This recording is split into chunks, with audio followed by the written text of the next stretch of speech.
Hey friends, you are listening to the Hope and Hard Pills podcast, where we're talking about racial justice and social change. I'm your host, Andre Henry, and I cannot wait to share today's conversation with you. Today on the show, we have author and activist Austin Channing Brown.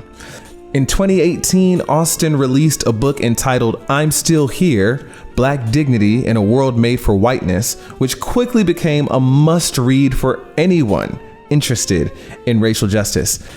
Well, Austin is back with a new project, a web series this time called The Next Question, where she is making an effort to push the race conversation forward by asking the questions that no one seems to be asking when they have the opportunity to talk to leading voices in the struggle. So without further ado, here is my conversation with Austin.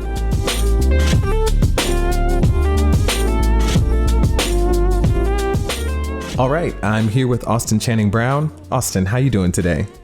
I'm great. Thanks for having me on.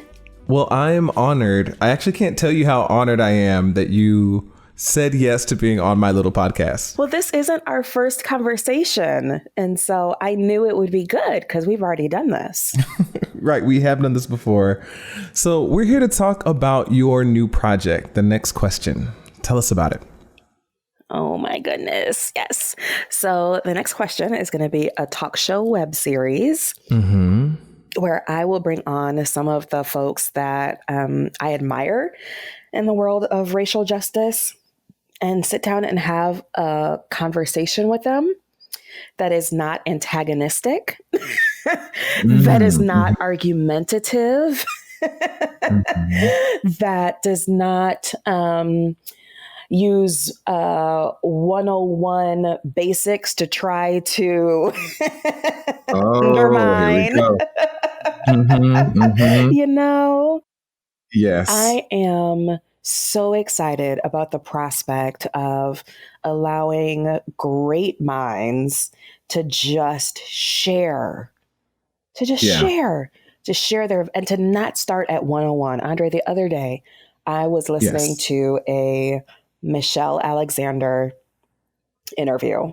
I think it was like NPR, maybe one of their pods. And the first question was, can you share with our listeners what the old Jim Crow is, since your book is about the new Jim Crow? No, Austin, that did not happen. I kid you not. Oh my gosh. Like the whole first half hour was basics. And then the follow-up question was, could you explain what a racial caste is? Oh my gosh. So did she get to even get into the meat of her work? I mean, like, the questions got a teensy-weensy bit better, but by then they were already half an hour into a 45-minute episode. You know what I mean? It was such a waste of this brilliant mind. I just couldn't believe it. So I want to have a show where people do their homework. I need you to come ready. We do not have time to waste, people. So then this show is not for like the person who's just beginning in this conversation on racism. Me. Okay, say a little bit more about that. Why aren't they going to like you? I feel like those of us who are participants in racial justice, particularly through a creative lens, right? Writers, painters, artists, podcasters, right? We all have to figure out who our audience is. Yes. And there are some folks, Andre, who are amazing at being patient, at answering one-on-one questions, at giving the starter kit, you know, the how to not be racist starter kit.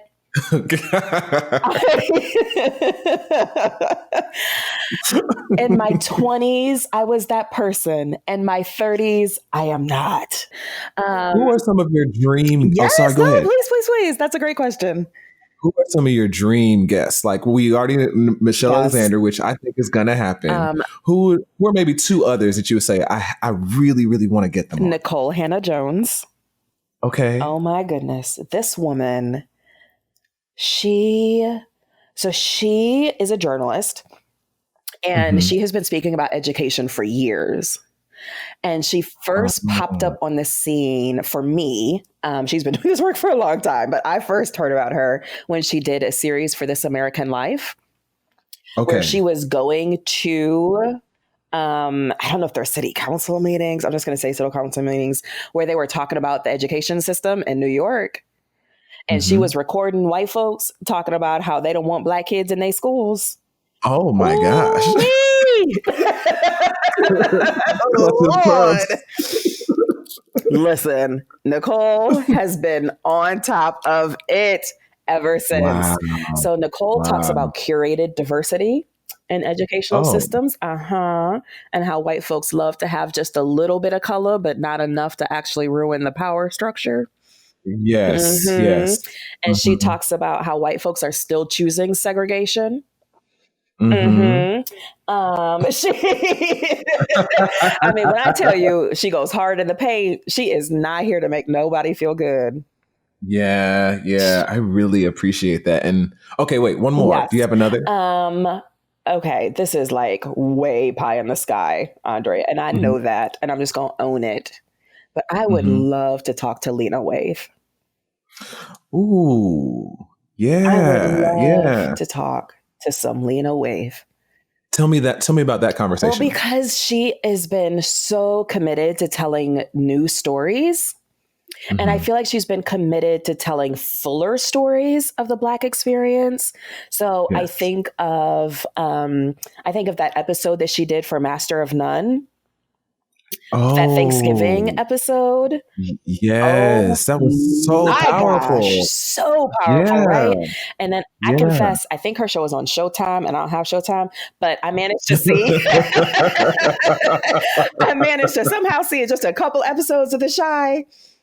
And Oh, I feel like it's the same thing. Like, even though it's taking place on the south side of Chicago, and even though there is, she is depicting violence and some other things, she still manages to just show a fuller picture of family life and of knowing your neighbor. And I just really would love to know, one, what else she's got on the horizon, but yes. also her creative process. I would love to know what is driving this for her. Um, I feel like I'm full of questions that I guess ultimately are rooted in representation. Mm-hmm, mm-hmm. But for that, so what that looks like for me going beyond 101 is I'm not going to sit down with Lena Waithe and be like, so why is it important to see Black people on the screen? Oh, Right? Like, I yeah. feel like that Yeah. is the beginning and end of the representation Yeah. conversation. Yeah. And so I want her to be able to dig into, what does that representation mean? What does that Yes. look like? Where is that born for her? What is her creative process around that? So Mm-hmm. yeah, those would be my top three. Oh my God. That is awesome. And what do you hope ultimately will come of like Yeah. producing the next question? Like, what are you hoping that, because I'm assuming that you don't want people to just go, that was great. I Right. really enjoyed that.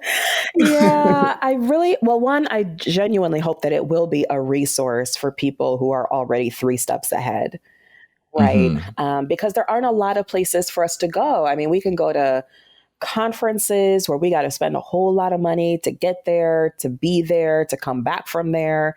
Or we find ourselves at home by ourselves diving into this big old thick book with nobody to process it with. You know what Yes. I mean? So part of me is excited just for us to be able to gather around and to watch this show, and then to talk about it and to sort of form community around it. Mm-hmm. And then the other thing, if I can, I would love for there to be call to actions. So here's what you can go Yes. do at the end of each episode.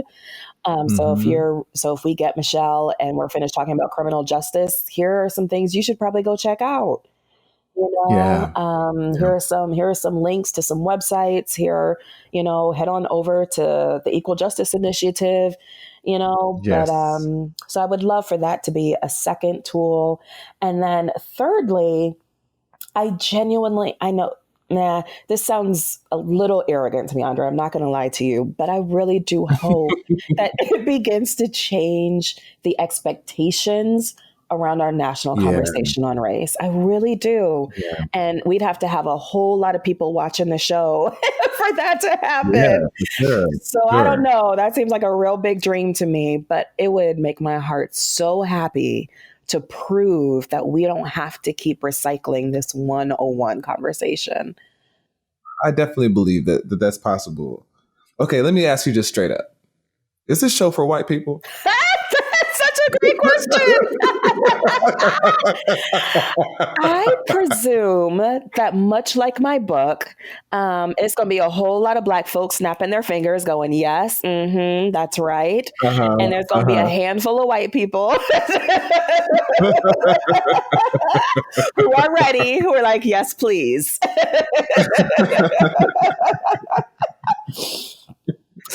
But so I wrote my book specifically for Black women.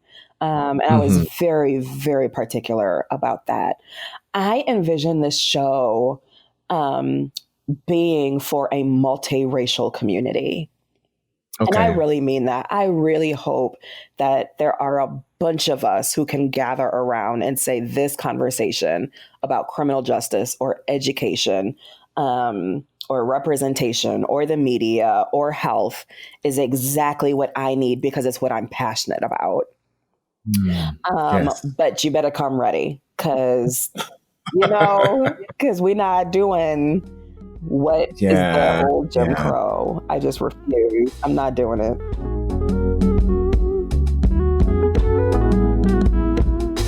Well, thank you so much for listening. I hope that hearing that conversation was as inspiring and fun for you as it was for us to have. Remember to follow Austin Channing Brown on her website, of course, austinchanning.com. You can keep up with updates on her new project, The Next Question, at tnqshow.com.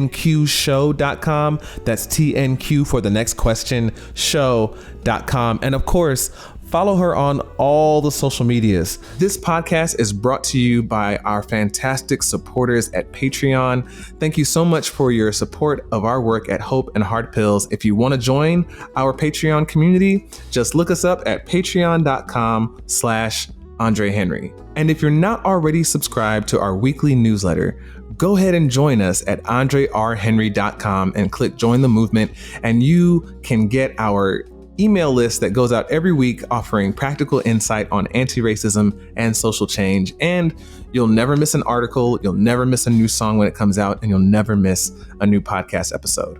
Well, that's all for this episode of the Hope and Hard Pills podcast. See you next time.